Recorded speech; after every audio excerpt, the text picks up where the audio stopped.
What's up, everybody? ViscountKdub here, and the long-awaited showdown in the Prime Cup has arrived.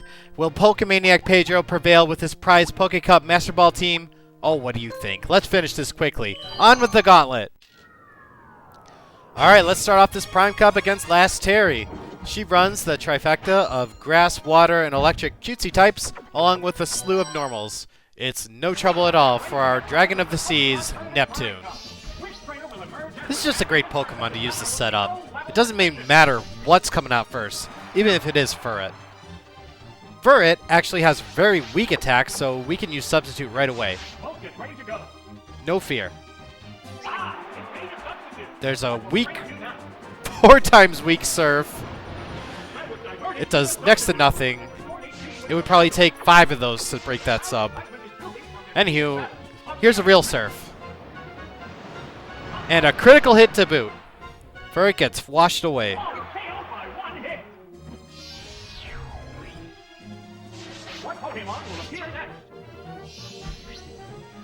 Next up is Ampharos. That's okay. We're not in any danger of being paralyzed. But he can set up a light screen, which is a little daunting. Whoa! 2 critical hits in a row. Okay, we'll take that. It doesn't even matter you set up light screen. You're in KO range. But just in case Ice Beam's not enough, let's Surf. Better safe than sorry. It is the Prime Cup.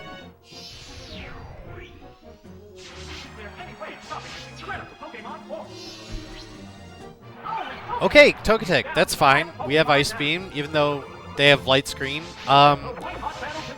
I actually decided to just go for it, so here's an Ice Beam, and there's a 3rd critical hit bypassing the Light Screen, and Togetic is down after 4 times of normal damage. Or, well, yeah. So, that's battle 1. Lucky, lucky, lucky. 3 critical hits. It's like critical hit slots. We win. Perfect battle. In our favor. Very stacked. Okay, next battle is against Black Belt Yang, and this is one anybody can win. Any team can win against this team. Like, honestly, like, the Bugs did fine. This one's going to do just as fine. I mean, we can set up Substitute right away. This is a no-brainer. Use your Substitute user on this battle. This Pokemon just used Detect. It's such a waste. Or they switch out. Fine, switch out. It's still a free turn. And free leftovers back, thank you very much. Let's buffet the buffet. Whoa! 4 critical hits! Wow! And no counters. We don't care about Safeguard. Let's keep going. If a Focus Band hits, we would have had to watch for Destiny Bond, but it doesn't, so Buffet is gone.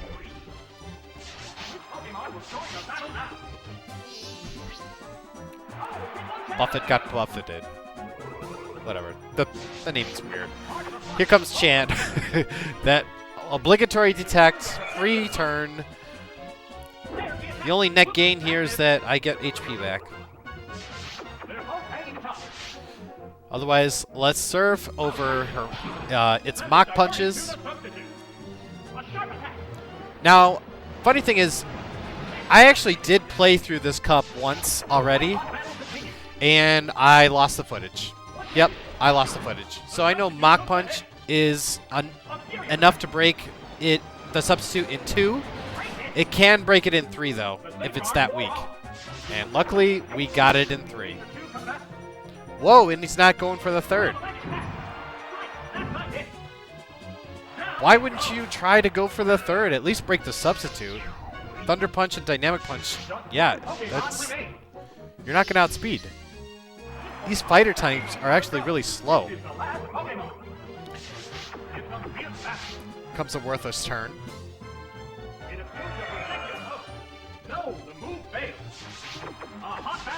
Absolutely nothing happened. Okay, so Surf the top. Okay, a little more special defense that time. Triple kick, misses. has terrible accuracy. I'm ashamed that I actually taught my own Hitmontop that, but I don't really like Hitmontop as a Pokemon. He's not very good. One triple kick hits, and there it ends. Like, that's why it's such a terrible move. It can stop at any one of the kicks. I'm glad I'm done talking about it. Let's move on to Battle 3. Just another battle for Neptune to sweep.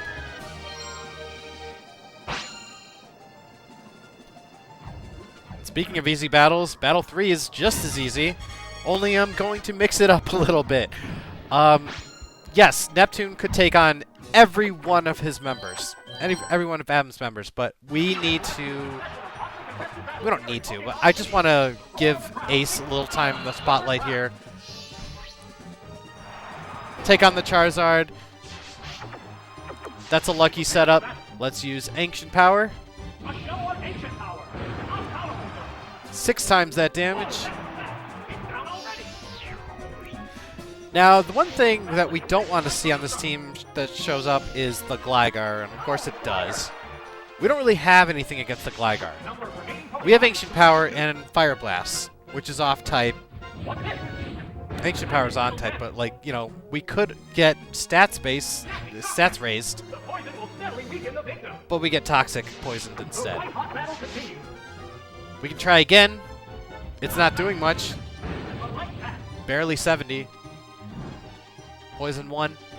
And, of course, this Gligar has Iron Tail and it hurts. It hurts. We can't keep Ace in here, so yeah, I have to resort to our old favorite, Neptune.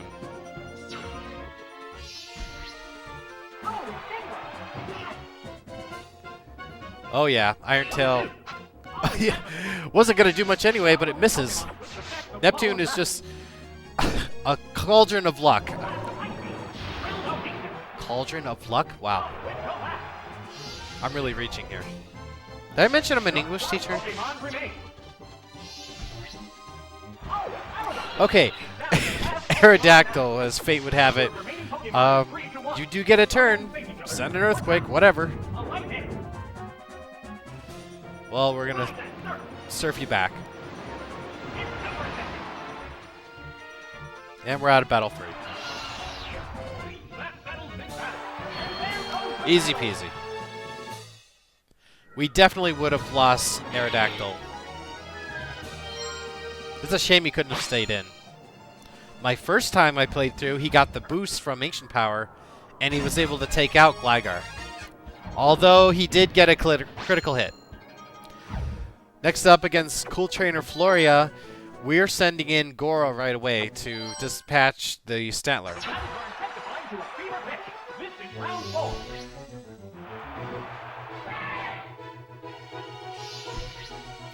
Goro has the Midberry, so even if we fall under Hypnosis, we're good.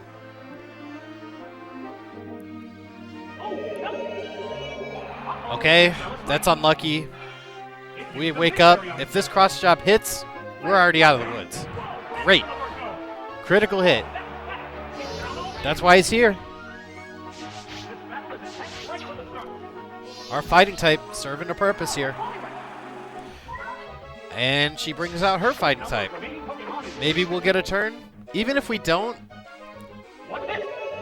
which we don't, we have plenty to switch to.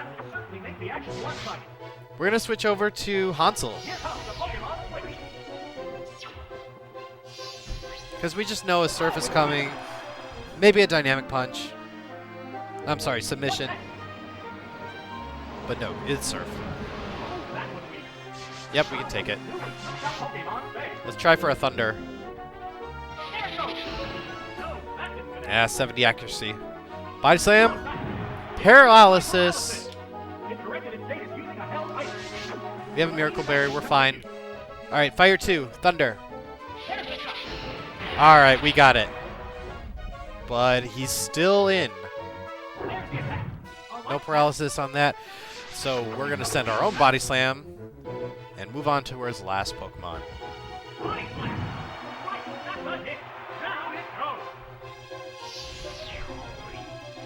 These Ubers come in handy. Dragon type still overpowered. Gets a grass type, water type, you name it.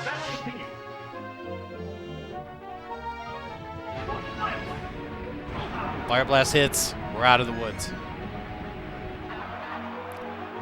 We don't have to worry about sleep again. Only confusion. But yeah, Dragon Pokemon representing here. We got a fighting type represented. I just brought Drake just for the Weepin' Victory Belt, but it's not bad. Like, it's versatile. We can't bring him to the Fisherman battle, though. Again, our dragons are going to shine.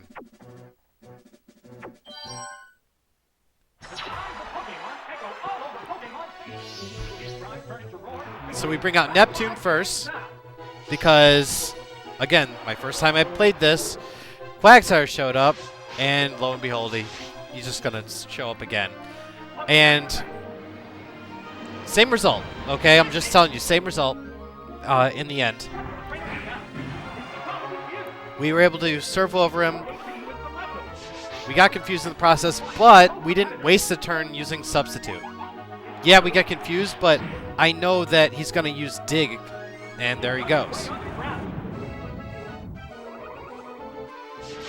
So now we set up the Substitute, if we can. Oh well. We lose a little HP. But Quagsire is in KO range for a Surf. That's pathetic for a Water type. And we bypass Confusion. Let's go.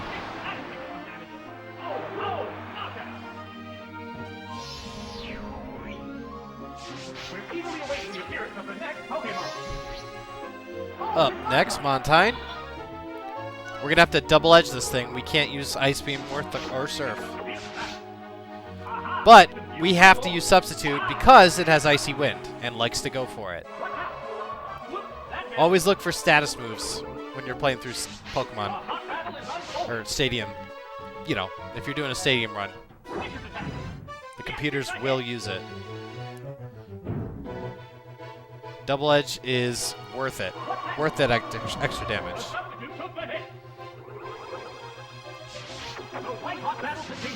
Everything's been a 2-shot. Oh, maybe it's a 3-shot. Okay. Meanwhile, Icy Wind is still a-blowing. And it's still not breaking the Substitute. It might be making process. I don't know. Who cares? Ice Beam away. 2 down.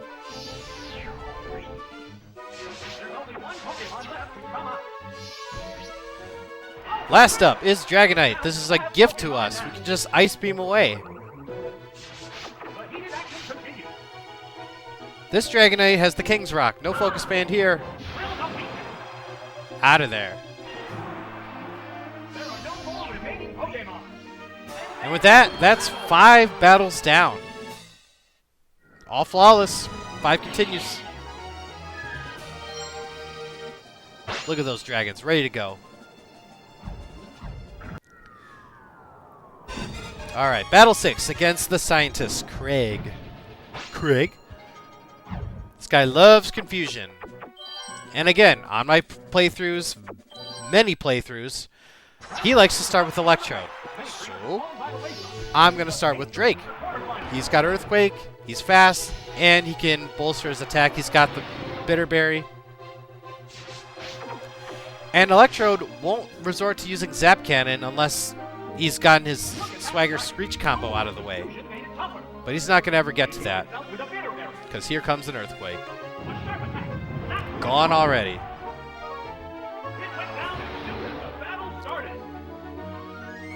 Now it is a little risky proceeding forward because there are Pokemon that are in fact faster than Charizard. Like Crobat. Crazy fast. And I will tell you that a Rock Slide will not knock out Crobat. Although we do get the opportunity.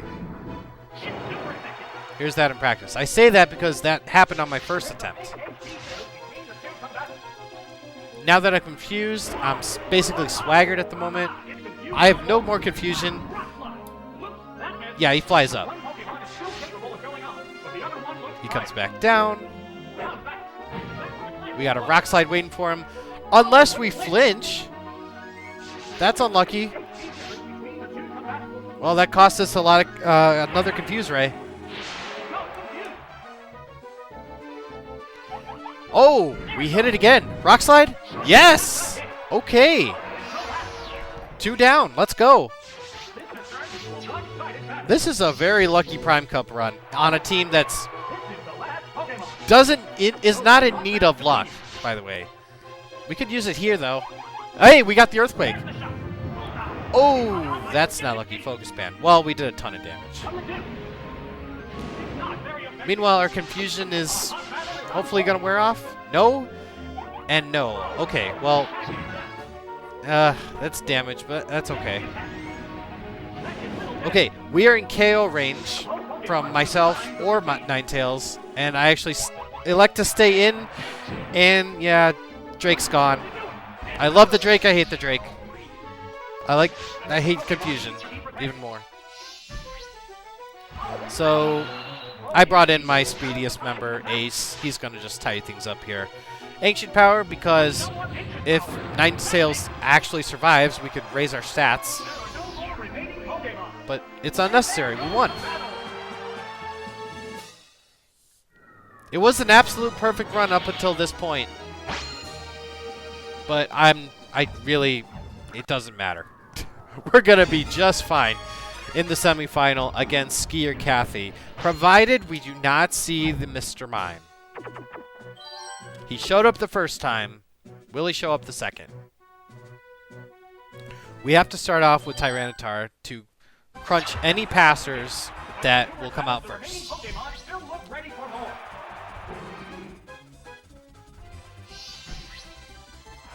Oh, and it's Slow King. Okay, that's really caught me off guard. I mean, I'm still going to use Crunch, but it's really rare for her not to choose her Mr. Mime. Iron Tail hurts, but, like, our defense is still there. We're outspeeding anyway. Let's go. Crunch. Goodbye to the Slow Cow.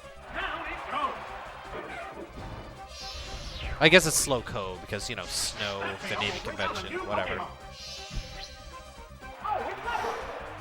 Okay, Lapras comes out with a bunch of HP. Do we outspeed? Yes! Or this could be Quick Claw. But Rock Slide is gonna hurt. Can we flinch? Oh, that's a bummer. Hey, no freeze. Alright, try again. Rock Slide. Outspeed, Quick Claw. Yes! Rock Slide hit. Yes! There we go.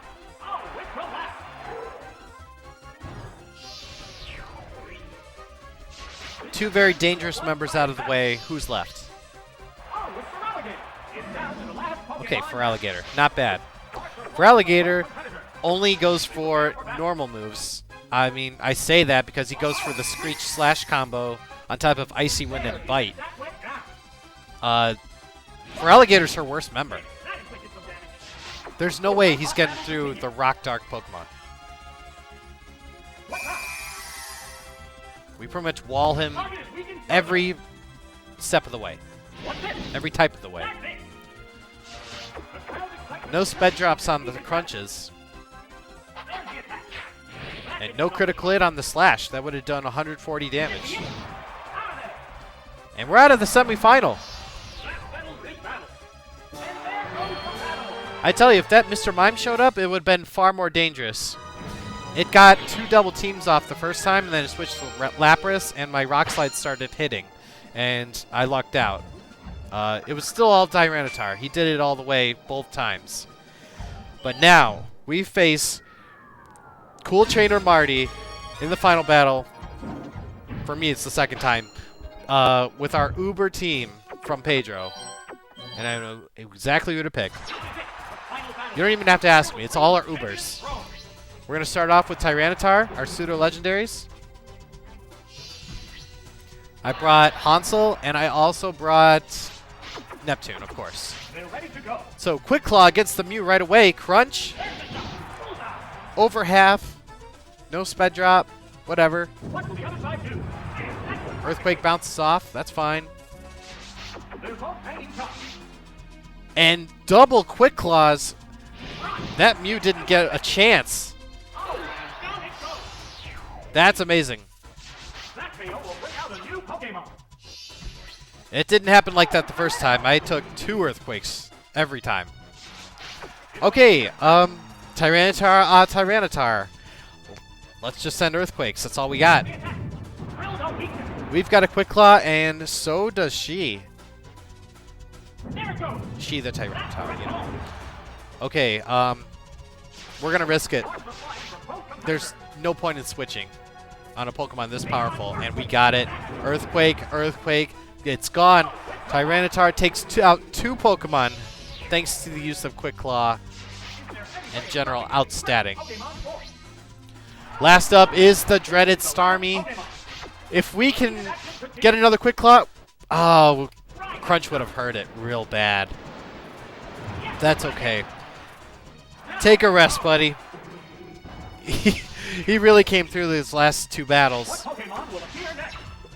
Last up, what better confrontation would be if we didn't pit our Water Titans against each other. Now, Starmie has the Bright Powder, so I might miss him. And he has the speed advantage. But let's send Double Edge. That's pretty decent, of 120, so it's a 3-shot. It's neck and neck. One sped drop from the Psychic, and it could get a lot worse. Okay, KO range. Thank you, Leftovers. We can survive one another Psychic. No critical hits, though. Please. Okay, we live. Do we hit with Double Edge? Is this it? Yes! Okay. What am I saying? Of course, okay. Pedro's team won it all. Look at the teamwork in this battle. Look at that team. I can finally get to use them all together in one final bout. Alright, let's analyze their whole exciting run. Alright, unsurprisingly, Pedro takes it all in stride, finishing the Prime Cup and all the cups flawlessly. After using them in practice, his team really holds up. But are these viable choices? That depends on who you ask, but if I have anything to do with it, I'd say they're heavy on the flying types and really could use an electric or psychic type, but I'm just nitpicking. Nevertheless, they were strong, versatile flying types that crushed the competition. The all-out attacking Ace proved very useful when we needed something speedy. Drake, much of the same, with a similar moveset, only with fire. And of course Hansel, with his tri-elemental coverage, wonderful defense, and girth, was just icing on the cake. As for the grounded ones, they also proved equally useful by making up for the speed with their strategies. But Champ, while not always called into battle, cleaned up hefty ice types that threatened the dragons and took out annoying normal Pokemon like Stantler. Meanwhile, the Johto pseudo-legendary Tyranitar crunched and destroyed the Psychics and Ghosts, only fainting to the rare surprise Fighting or Steel-type moves. And the MVP, of course, absolutely has to go to Neptune. Kingdra is a tough wall to overcome, with probably the best typing in the game. It's no wonder we lost him only to a seldom-used Dragon move, against himself no less. He and the others deserve the win, not for their synergy, but for their raw power. It might as well have been the Seto Kaiba team. And that's it for the Poké Cup Gauntlets. Now we move on to the Prime Cup, and Prima's next rental recommendation team to be showcased next time. I'm ViscountKdub. Thank you for watching. Subscribe for more Gauntlet if you like what you saw. And I'm really grateful there aren't 4 levels in the Prime Cup, or this would go on forever. Just kidding. I'm up for the challenge. See you next time.